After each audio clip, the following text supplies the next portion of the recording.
What is going on, everybody? Bobby Five with my man Eric Sheets-Haber. We are going to be talking a little NBA tonight, but we're going to do just a little recap of the weekend. I want to give a shout out to Ramazan, also the elusive man on Twitter. He he tweeted at me his lineup. I thought it was a joke at first. The guy won the million on FanDuel with a lineup that has zero correlation, and I just feel really happy for him. Awesome stuff at $300,000 off of a $5 buy-in. So shout out to the elusive man, aka Ramazan. That was a pretty unbelievable lineup. You guys can go ahead and see it on Twitter. I believe I've got it retweeted up there, so you can check it out. So shout out to him. Decent enough day for me. Not great. I had some chances and I didn't quite get there. I had a big mishap with FanDuel, which I'm working out with them. I guess their site went down. It was frozen for like 5 minutes right before the lock of the afternoon games because I had a shot to finish in the top 5 of the Blitz over there, and that would have been a big deal. I think I would have finished third, and I'm working it out with them, so I'm not going to get into all the specific stuff that happened, but they understand there was a mistake, and they said they'll be compensated for it, so hopefully we can take care of that. Sheets, how was your weekend? What's new with you? And yeah, fill us in. Yeah, so the DFS went pretty okay, actually. I didn't make up for my tilt of losing of not playing Taylor Gooch this week in golf, but I did cash. I did do well in the showdown on Saturday. I cashed like third in the showdown Saturday in golf, and I actually played one lineup in the big one in the showdown on Sunday, and I cashed in that one too. So that was good. Had a couple of good hockey things with respect to basketball. I did terribly this weekend. When it came to football, somehow I made money. It was a tough week, man. It was just really tough, but I had enough Justin Jefferson and enough Devontae Adams and enough of them in the same lineup, right? Together to make some good things happen. Yahoo was good, FanDuel was good, DraftKings was not as good, but I debuted my cash in DraftKings. I scored a big old fat 115 points with like 100 snowflakes, but I guess that's all you need, I guess. And I won like all the cash things I went in somehow. I don't know. Maybe, and that's with Mahomes at 9.5 points. I guess it was a really low scoring week in general. In any case, we were on the concept right on the live show too, which is right there with the idea being that these 3 running backs look pretty good, point per dollar. But if you want to win the Million Maker, the way you got to do it is to just play the different higher priced running backs. I came up with McCaffrey and Chubb as the way to do it. But you know what? Somebody else could have very well come up with Taylor. And, we were a little bit too concerned about the matchup to really just recommend him with the strength that was needed. But, if you took that right approach and took the right stand, you could have had just, a zillion bits of leverage on everybody. And that was the way to win. And it just wasn't, I didn't quite have it in me to pull a trigger on that particular component of it. With respect to the approach, it was good. Showdown was good last night. And I'm ready to get back into the NBA swing because I actually worked way too hard yesterday at the NBA. Given what that's rough, man. That's a rough day. I got about 700 messages about who's in and who's out. Yeah. And I almost just want to shut off my notifications on the weekends because it's so stressful. I can't imagine that you're still even playing with it like that. It's like freaking Sunday. It was the end of the Sunday too. But you know what? I felt I owed it to the subscribers too. It's like Sunday, and then people, something, the slate started, and then Jokic got ruled out. I'm like, oh. Yeah. I guess I better try to update stuff, and I did. Hopefully somebody made money off it or whatever. And then it was funny because then, after I did it, everybody was just as exhausted from the day as I was because no one seemed to adjust for Jokic being out. You got like Aaron Gordon, who in normal circumstances would have been like 70% owned in such a spot, ended up like 15%. Like all these nuggets were just ignored. I had people just done with DFS for the day and just forgot that they didn't even feel like it. And then Aaron Gordon had like 30 fantasy points through like the first quarter and a half, and then he got ejected. It was just a rough day in the NBA. So I'm looking forward to the NBA. Nice big slate. And listen, look, my notes here. It's like I got a zillion bits of notes for the NBA today. So I'm ready to do it. All right, well, let's do it because it is a monster slate. So why don't we pull up your screen and we'll go game by game here because I mean, look, and I'll just remind everybody, this has obviously become more and more true about the NBA every day. But the bigger the slate, obviously, the more news we're going to have. But especially this time of year, you really are the holiday week. You're going to end up with some weirdness. So just be ready for some absolutely bizarre things to happen in terms of who's in and who's out. With respect to content, I guess we should prepare people. So I guess we're going to try to get the Thanksgiving Day slate out maybe tomorrow. Yep. Try to do that. Okay. Yep. Because I bet you the Wednesday NBA slate's probably going to be pretty big, right? Yep. And by the way, I have to say this, Sheets, this is the time I need to. It's time for me to win six figures. This is my week. That's so it's time to make it happen. Yeah, I'm in. All right, let's do it. We'll start with tonight. Let's go game by game here. The great news is you can get very creative, and you don't need to do anything extremely crazy to get really creative. My projections are a little bit funky right now, and I just they don't make sense to me at first glance at all. In fact, I don't know what happened to them. So, Sheets, why don't you start off talking about Brooklyn and Cleveland? I'm going to see if I can get my projections straight. So we're starting off actually with the guy who's popping as the top value play on the slate as of the most irrelevant 11:50 a.m. time slot. And that would be Deandre Bembry at 3,100. You have Bruce Brown, who I believe is still out, which is, I guess, one of the reasons why he is popping in that spot. That's what I have is the best value right now. Again, just because of the sheer volume of games, I imagine more stuff will come up, but I have that. And then I do have, either that Mills is kind of a secondary value over there. And then if you want to play either Harden or Durant, I certainly could. Harden ended up in like a really, really smash spot. I don't know if you were watching, I think it was Friday, maybe. Durant got ruled out. Was that Friday or Saturday? I forget which one. Either Friday or Saturday, Durant got ruled out, and Hart was left to do everything on his own, and he did finally. Despite even a kind of a shaky first quarter, he put a good game together. He did. So I like either of those two guys I guess are okay. Cleveland, I really don't have much. I just have Garland, and even that maybe even Overland FanDuel. I really don't have much on the Cleveland side. So in that first game, that's where I'm at. So Bembry is looking right now to be the value play du jour. And Mills secondary value, and then maybe Harden or Durant. Yeah, it feels. I don't know. I can't quite get onto the Harden Durant thing in this particular matchup. Like obviously the other night with no Harden, with no Durant, we made Harden 1,000,000% owned, and I talked about it on live that we had to lock him in basically, and I don't like. Oh, you did? Okay. Lock, yeah, but it was a no doubter. This is Cleveland's a good defensive team that plays fairly slow. I know they don't have their full team together, but on the Brooklyn side, my initial thought would be to try to avoid playing Bembry. This guy played 41 minutes yesterday or the day before, and he had 15 fantasy points in 41 minutes in the best possible matchup. Or was that yesterday? That was a couple days ago. That was Friday. I don't know. It feels I feel like we're going to get other stuff to come up. I don't feel like there's any reason that he has to eat up all those minutes. I think you're going to see some other guys in there.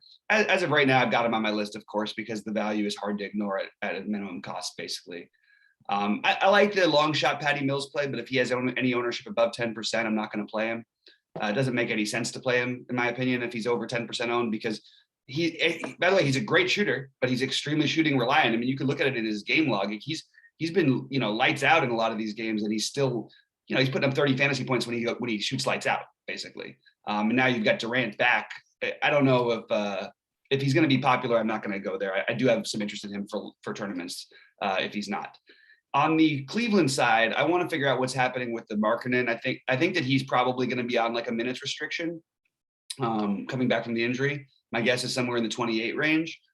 Probably not good enough to play him, but it's interesting to note that there's no Mobley there anymore, but there is a Kevin Love there still. They seem to be giving Dean Wade all the minutes he can handle, and it's just sort of mucked things up a little bit. But I do think Darius Garland is in play on both sides, but especially FanDuel and Rubio for that matter as well on DraftKings. But on FanDuel, I actually think Garland is going to be a priority play where he's 6,200. At 7,200, not so much of a priority. I do think they hang in this game, and I think it's going to take at least one of Rubio or Garland to do it. So I'm going to play a little bit of each of those guys as my current play. What about, there's a guy that you've been trying to play, but he keeps getting ruled out. And what do you think of Jared Allen today? Yeah, I love the Jared Allen revenge idea. I want to make sure that he's a real full go. He hasn't played now in 9 days. If he's a full go, you can bet almost for sure that Jared Allen will be in my lineups against his former team that has no rim protection, that can't rebound. Like, it just matches up perfectly for him to have a monster game. He's a little more expensive than maybe we're used to paying for him on DK, but I like him on both sides too. Jared Allen, and I don't mind like a little mini stack if you're going to do that. But the problem is I'm just having trouble getting to the KD and Harden. Not that they aren't worth the price. It's like, is there any room for them to absolutely dominate the slate at their price? And yeah, they've got a ceiling. They could go completely nuts and whatever. Maybe what we do is I reserve this game stack for FanDuel, because Harden is 10-1 over there, which is a lot more stomachable than the 11-6 on DK for me. So I feel like this is a better game stack on FanDuel, but I do like it a little bit, even though it's a low total and a good defensive team. I think a Harden, Jared Allen, Garland on FanDuel is a good little mix to have. All right, you want to move on to Charlotte, Washington? Yeah, start it off if you don't mind. Yeah, it's kind of a little bit boring for me. Again, whenever I have these Charlotte games, they always just seem kind of boring because, well, this is what it is. I mean, I think we just have to accept the fact that you can always play LaMelo Ball, like regardless of price, right? He just can always, get 60, and you can always Jonathan Taylor. Right, and if you can get 60, they're not going to put a price that you can't play him. The thing is, I still think that there's some residual bias thinking that Washington is really bad defensively, which they're not.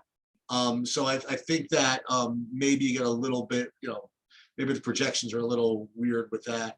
So maybe, I don't know, maybe LaMelo, I don't want to be over-owned. How can he be over-owned at 10-2? But maybe it's not the greatest play in the world, but he certainly does have the ability to pay it off. Mm-hmm. The other thing is that, again, if you want to fish around for value, you can play Mason Plumlee, I guess. But aside from those two, I don't really have too much in Charlotte. And Washington is actually the exact same in that Bradley Beal, I think, is okay. Charlotte's a pretty good matchup for him.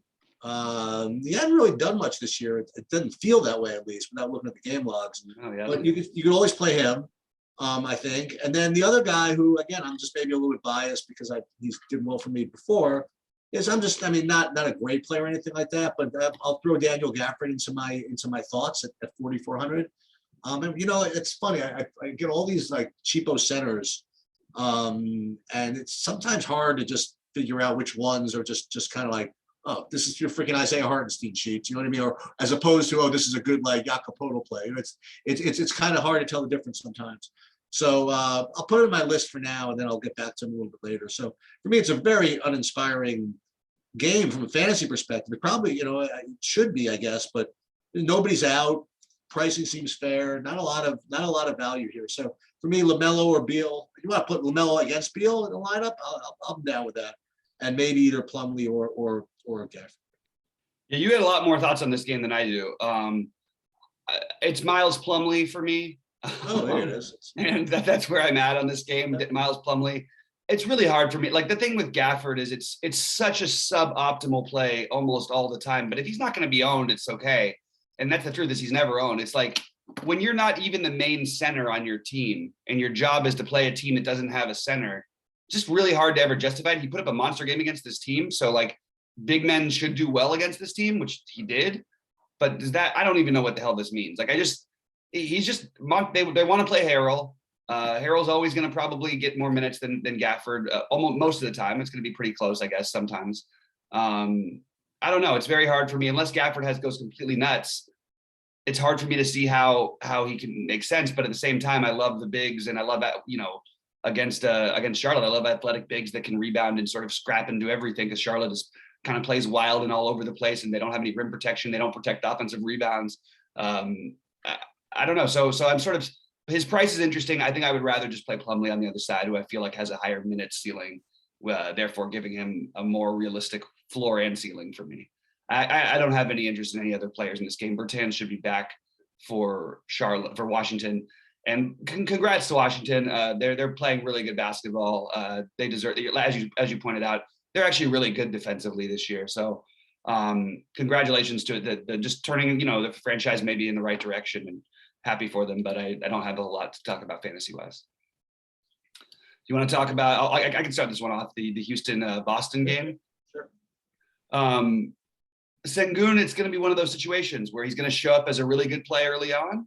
And then by the end of the day, no one's going to end up playing because there's going to be other things we hear about. That's just the way it goes. Every day with Sengun, I look at the initial projections and they like him, and then everything's going to hate him by the end of it. The guy who I think is interesting is a guy you talked about last week, and I actually played in one of my big lineups on Friday. One of the few things I did right that, well, not one of the few, one of the things I did right that night. Deshaun Tate is pretty active and getting plenty of minutes. And he's, as long as he's down in the lower 5K range, I feel pretty good about him getting to 30 more often than not in these types of matchups. And that's enough for me to take a shot on him. I also think Jalen Green is very interesting at 4,700. Really, hasn't played quite as well. Actually shot the ball well recently, but hasn't put up that big fantasy game. Partly his assists seem to be capped at 2 for some reason, and he doesn't seem to get any rebounds. But I just think for a guy who can chuck it at 4,700, I have some interest in him. On the Boston side, this is not a game I want to get overly invested in. I don't think it stays that close. My initial thoughts are Marcus Smart, who I've been you remember, I've been riding this Marcus Smart thing since the injury. He literally his worst is he 5X'd a couple times. And in those games, he was 0 for 5. But since they haven't had Jalen in the lineup, and Jalen will probably be back tonight, no one had been playing Marcus Smart. Now tonight, he supposedly is going to be popular. So I will probably end up avoiding the guy I like, actually, if he's going to have any ownership. Again, if he has no ownership, I'm interested in playing him. Good matchup for him. He steals, blocks, whatever. But overall, this is a pretty uninspiring game with Jalen Green and Deshaun Tate being my favorite plays.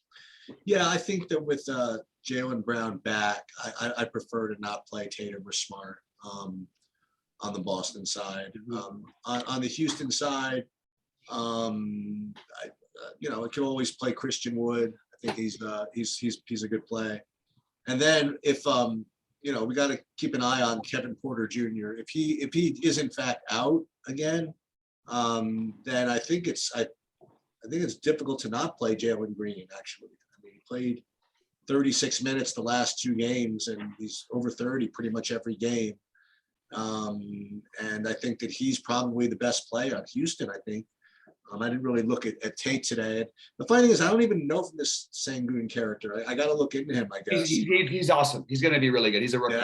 Yeah. No, but I don't even get him in my projection. I don't even know who he is. So I gotta look into him. So he's projected. I don't have him yet, I guess. Yeah, I've got him projected for about 23 and a half, 23 fantasy points. Well, then he's going to show up somewhere then. Okay. Yeah. Okay, so I'll look for that. But I think Green is probably the best play. And if Porter's out, I mean. Isn't he? I mean, like 36 minutes a day. I mean, like it's got to be worth something, no? Yeah, and I probably should have led with look. If this game stays close, it'll probably be because of either Green or Wood. And Christian Wood is still probably. I think it feels too cheap, but we have to start wondering if it really is too cheap, because he's not really putting up stealing games. It's been a while, and it's a totally solid matchup for him. It's just that most likely they get smoked in this game. I still think I'm going to have a little bit of Christian Wood shares. And the one thing that takes away from some of these, the Jalen Green and all that stuff, is they're very clearly trying to market Eric Gordon for a trade. Like, they're playing Eric Gordon a ton of minutes. His usage has been through the roof, 28% usage in the last game. I mean, that's like all-star kind of stuff. Like, I mean, literally high-end all-star stuff. That's like more than Tatum's when Brown is there. So that sort of takes away from some of these other guys like the Woods and the Jalen Greens. There will be a time when he's gone, when he's traded at some point, that all these guys are going to be much better plays than they are right now, because he's eating up so much of the usage. So Oklahoma City, Atlanta, there's a really, really big questionable tag on Shea, which if he's in fact out, then we have like colossal shit show over there. So let's just talk about it for a minute. So assuming that he plays, I think that Shea's a good play. I think Giddey's a pretty good play. And then I think tangential plays could be, Dort, Baisley, Earl, whoever. If Shea is out, then you're getting like Giddey at like 80% ownership and Dort at 60% ownership or whatever. And then all these guys that I don't even know who they are going to just show up in the lineups also. And then you have to figure out whether 3/4 of those guys are enough to play them, because they're going to be like a 15-point underdog if Shea is out, I presume. More than that, I'm shocked that there's a line on this game, because I'm assuming that Shea's going to play because there's a line on this game. What's it with him playing, like 11? I mean, like, 11 and a half, but I would have Right. thought this was like 16, 17 type of territory. that's what it'll be if Shea's out. It And might that'll be, only, it might be 20. I'm not and serious. that's only because of like mercy, you know what I mean? Like that they know that, you know, that when you get the big 15, 20 point lead in the third, you know, you don't have to turn it on. And then on the Atlanta side, yeah, I mean, Trey, Collins, assuming it's a regular game, right? Trey, Collins, Capella, all, you know, they're up, hey, they're up against OKC. They all rate to have good games. And then values, Herter, Bogdanovich. I mean, but again, the blowout risk is very, very real here. So I don't know how much of this I want to do.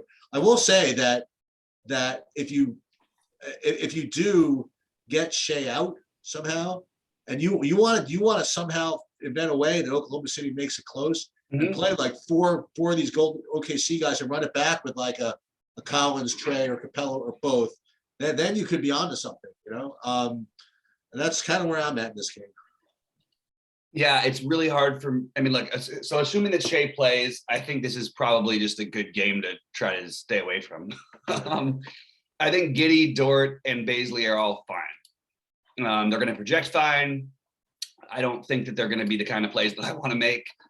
Somebody probably gets there of this bunch, but they play a lot of bodies. They don't try to win games. Giddey's price is, you know, what's his real ceiling? I mean, he hasn't surpassed the 30-something number since the beginning of the season. And I feel like you're gonna want more than 5x from a guy who's 6K. So that's if Shea plays. If Shea doesn't, everything's wide open. Giddey's going to usage to go through the roof. Ty Jerome will probably be back in our lives again. Potentially, they could do something weird and play a Poku or something. I tend to like Dort in the games that I think are going to stay close. He's had some of those monster games lately. Pretty good usage too. Like, I mean, we're talking a mid-20 usage for him in a lot of these nights, which is really not a thing we used to expect from Dort. So maybe he's making a little bit of a turn. Maybe 5.1, we're going to be happy about getting him at this price. I think I would rather play him than Baisley, who's projecting better. So I think Dort's my favorite play, and I can't get to anyone on Atlanta except for I just think Capella is starting to turn. He looks like he's himself again. He's starting to turn back to old Capella. We saw the ceiling type of game against Orlando the other day, and feel a little bit better about playing him, but probably not going to end up getting to it on this slate. Not if Shea's out, I'm gonna have to revisit that one. But otherwise, I don't have a ton of interest outside of Dort in that game. Okay, so I am officially on tilt. Okay. Okay, so one thing I didn't play this weekend was Prize Picks, and I am so lucky that I didn't, because you'll see that what's his name? Where is he? That Domantas Sabonis in his game the other day had 6 assists. This is after I played him under it when he got 1, when he had 1, when he had 3, right? And you know what? If I didn't see it, it didn't exist, right? So I'm presuming that didn't exist. 6 assists in 22 minutes, no less. And so I'm going to go right back to that. And now I look at Prize Picks, and they're going on. He's off the board. Off the board. Bonus assists are off the board. What? They list 18 guys you could play for assists, and Sabonis is not one of them. They finally caught on. They're testing their algorithm. Okay, so with respect to DFS, now that I can't play Prize Picks tonight, I like actually Brogdon a little bit on the Indiana side. And then on the Chicago side, I like Levine and DeRozan. I think DeRozan is like eligible on DraftKings for, I think, for every position. I'm not sure. But Levine and DeRozan over there. And then for value plays, Caruso looks pretty good. And again, you gotta talk me in or off of these cheapo centers. Like, so Tony Bradley looks to be okay also. So Indiana, just Brogdon for me. And then on Chicago, either Levine, DeRozan, Caruso, Bradley. I think they're all not bad. Yeah, it's weird. You know, there's a little bit of sticker shock with the prices on the Chicago side of things, I think, for people. I think my favorite play is a guy who's not projecting very well, and it's more of I don't know, it's probably a little bit thin, but I have some interest in Lonzo. Okay. Just with this, he does have a ceiling he can get to. Yeah, sure. And I think he's really interesting, but maybe I'm paying too much attention to this 9K for Levine, which is totally fine. This 9,100 for DeRozan, which is totally fine. Like without as long as we still don't have Vucevic. I feel like they're both, there's room for both of them. It's a really bad defensive team in Indiana. I like the Bulls to win this game. I like them to cover the spread. Caruso is the one I'm sort of struggling with because I actually think he's getting some love. And I've watched Caruso for a long time, and relying on him for fantasy points is not the way you should be playing. He gets into the 5K range. I know he's playing the minutes, but it's just feels a little thin. Like it does feel like the right matchup. It just feels a little thin. I think it's really interesting what happened with Sabonis the other day. So, you mentioned the 6 assists, but this is a guy whose usage has been down in the low, either like very, very low 20s or teens all season long. You gotta pause this for a second. Sorry. Well, unfortunately, we lost Sheets. He's just getting tested for pneumonia. He's okay. Like he's not feeling great, obviously, but like just, so a little shout out to we hope you get better, but we had to lose him for the live show. We actually tried to reschedule and we're filming earlier than usual. So, but the doctor had a family emergency and they couldn't get him in unless he went right away. Anyway, so good luck to him, and sorry, I'll take over. I was mentioning that Sabonis, it was interesting that Sabonis, his usage, you can see in the last game was, 33%, which is so far above where he's been all season long. And yeah, it's a good matchup against New Orleans. So that maybe explains parts of it. But if we start seeing this trend, it's something we want to jump on. I don't think I'm going to do it today, but it's something we want to jump on at some point.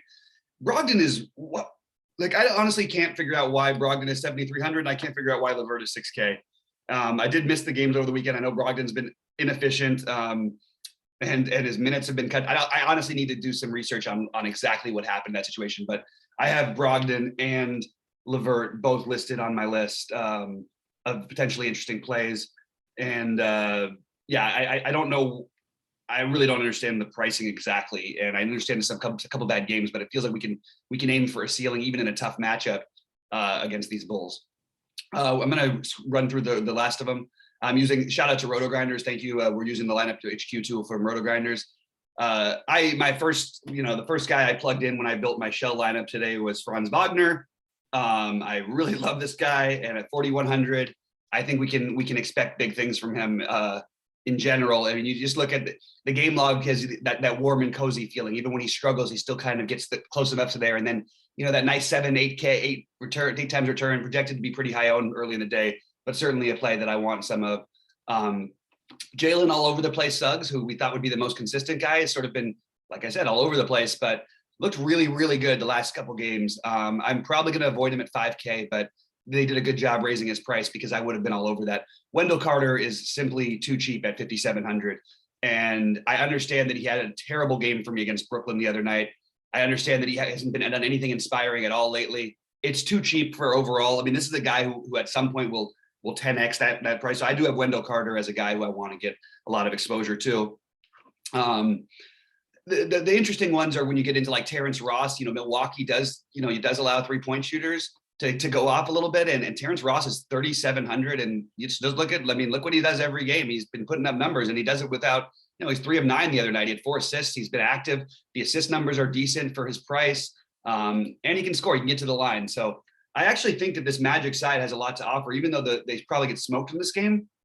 This is a game where it's up pace tempo for them against Milwaukee, and we have to figure out what the status is with Cole Anthony and Gary Harris before we totally commit to those guys. If those guys are out, then we really want to commit to Terence Ross and Franz Wagner and even Wendell Carter would get a huge boost. And then you can always throw in a Bamba if you want to, another guy who can, you may not, people don't realize about Bamba, like, oh yeah, but they don't have rim protection, this and that.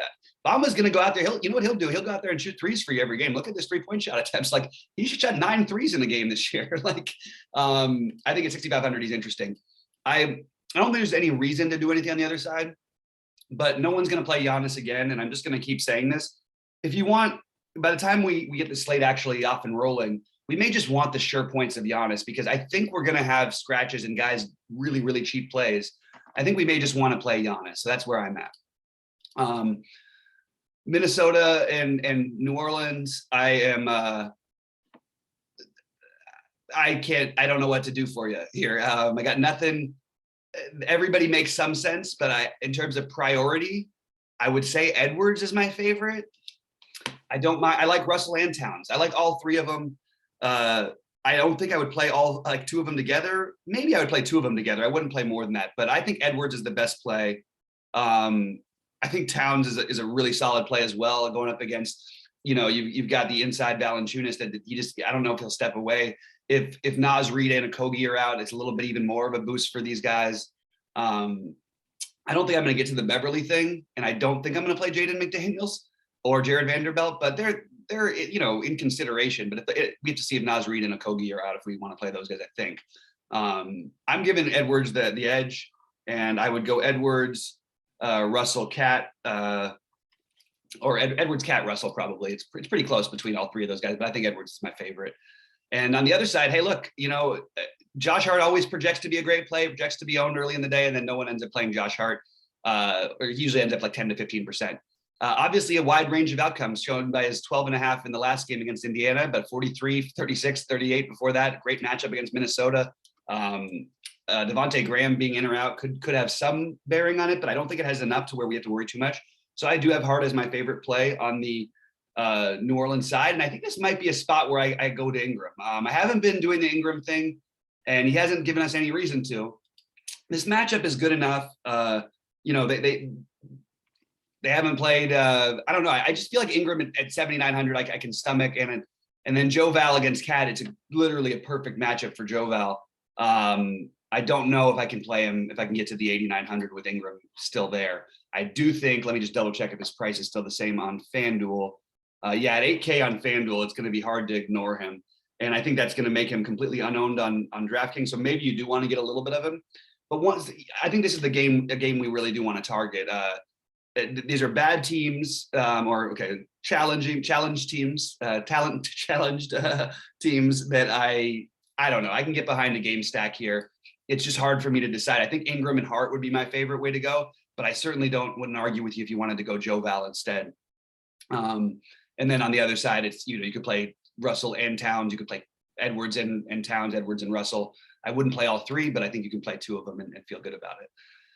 Phoenix, San Antonio, it's a spot where, DeAndre Ayton is sort of standing out from a price point play, but I'm going to go ahead and say that maybe that's not the optimum thing to do here. He's fine. I don't want to play him as chalk. That's where I stand with Ayton, and just not overly interested in that spot. Mikal Bridges is, again, I always say this, we can play him, a guy who should always get there and absolutely never does really. He did against Dallas in that one game. 5K, fair enough, but I'm not going to do it probably. Just throwing him out there because I think it's viable. Like if you ended up there, I wouldn't mind. I wouldn't hate you for it. And then we're getting a little bit more back to reality with the Devin Booker pricing, which is always going to make me interested in a guy with a real ceiling against a team that plays fast. And over on FanDuel at 7,900. But then you just even look at the results and everything. And are we really making the optimum play here? So I think I think Booker is the most interesting play on their side. I just don't know that I'm going to end up needing to play any of him. Big night for Cam Johnson last night. Congrats on a good night. Not interested on this particular slate unless we have some injury news. I don't think I'm going to do anything on the Spurs side except for Keldon Johnson. Keldon stands out. DeJounte Murray is always in play. I don't like this matchup for him. But I think Keldon Johnson is an interesting play at 5,900, and it's just a little too cheap for his upside, but nothing that's a huge priority for me. So it's just Keldon Johnson for me over there. And even that's not all that giant of a priority. We've got Memphis and Utah. This is a game where I think I want to do some weird stuff. Okay. You see the ownerships on all these front court players for Memphis that are popping out. And I don't know if I want to go with all this. I like the Brandon Clark idea. That's the one I can get behind the most. He's getting his minutes back. I don't know why they disappeared, but I'm happy to see they're back. I like Desmond Bane in this spot. I actually like Steven Adams' price. And I think people say, oh, he's up against Gobert. I'm like, yeah, but they need him to play against Gobert. So it's harder for them to go small. Maybe they can find a way to do it, but I have Steven Adams there. I love John Morant here. I think this is a spot. I mentioned it all the time. When you need the massive production games from your studs is when you play the Utahs and teams like that. And I think this is a spot where I could see Morant. Naturally, it seems like a bad matchup. Like, okay, they have great rim protection with Gobert. He attacks the basket. He's not, entirely much of an outside shooter. But I really like John Morant as potentially a spend up today. So I think that he's one of my favorites on the slate. I don't understand why Jaren Jackson is projecting quite so well, even though I'm like the Jaren Jackson. I love this guy, but it feels like a little bit of an overprojection for him. I'm still open to it, but I really like that the whole Memphis side of this game. One thing is Utah does play faster. They give up points. I mean, look at the total on this game is pretty high. If they can stay in this game, it's going to be due to guys like John Moran and Desmond Bane. And then I love on the other side, even though again Steven Adams is a great defensive center, all these things. I love Rudy Gobert tonight. I just think 8,300 against a team that attacks the basket as much as Memphis. I think there's huge shot block upside here. I think there's huge rebound upside here. And I think the guy is consistent enough to where he's, always in play in general. So I like Gobert and I like Donovan Mitchell. I really like Donovan Mitchell as well. Memphis has not played defense. They've been playing lightning quick. Seems like a really good matchup for Mitchell. Do we need to go there? Maybe not. I don't know. It's it's a medium price tag for a guy who's pretty popular. But both Gobert and Mitchell I like, and I just like this game environment. I want exposure to it. I'm not going to be getting in with the other guys, but the one thing I will probably do is if I am going to stack this game a bunch of different ways, which I'm certainly considering doing, I will probably get some exposure to Bogdanovich just on that 3-point shooting alone. I mean, he has to shoot. He went nuts against Miami, went nuts against Philly. 40 fantasy points for 5,300 is totally in the realm of possibility, especially against a team that doesn't defend that well. So I am open to him. I don't think I'm going to do the Conley thing. I don't think I'm going to do the Clarkson thing. And then we have the late night hammer, the Philly at Sacramento.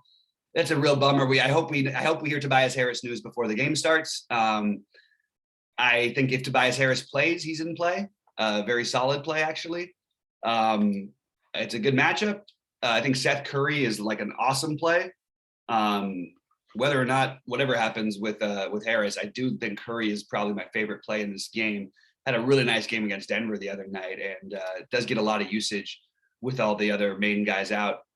And it's almost getting back to that point where, guys, maybe we should play Drummond again. Like, I know we kind of got off of it, and for good reason. We got off at the right time, but it's getting back down to the price point where it's like, okay, I think we could maybe entertain it, especially against a team with no real true big man defense, because Rashawn Holmes is a help side defender at best, doesn't really do anything else.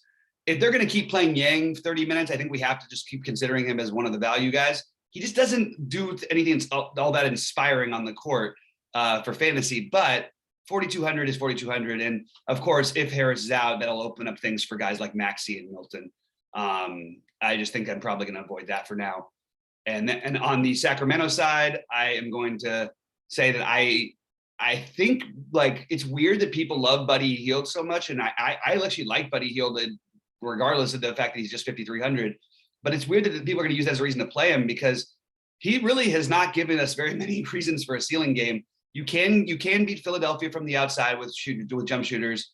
So I'm open to him. I just don't know where I'm going to end up. I love Rashawn Holmes. He and Barnes are my favorite plays in this game. And I think we do want to try and backload if we can. I know there's been some down games for Holmes consecutively, but I think this is a good spot for him against Andre Drummond. And so I would rank them, I guess I would rank them Barnes, Holmes, Halliburton, Hield. I didn't mention Halliburton before, but I like Halliburton, and then Fox would be right after that. All of Sacramento, actually, all their starting five is firmly in play, and we also get that advantage of if we do play guys from this game, we can always be switchable later on, as we always get in who's after lock. And this game is almost an island game with just the Memphis-Utah game in between. So I will try to backload my lineups with these games. And that's pretty much where I'm at. So I'll be with you guys at 6 Eastern. Hopefully Sheets can make it. And we'll have a lot better of a feel for who's playing and what to do with the slate. I appreciate you guys being here as always. Don't forget to like and subscribe, all that stuff. And I'll be in Discord all day long. And good luck, everybody. We will hopefully see you at the top leaderboards tonight.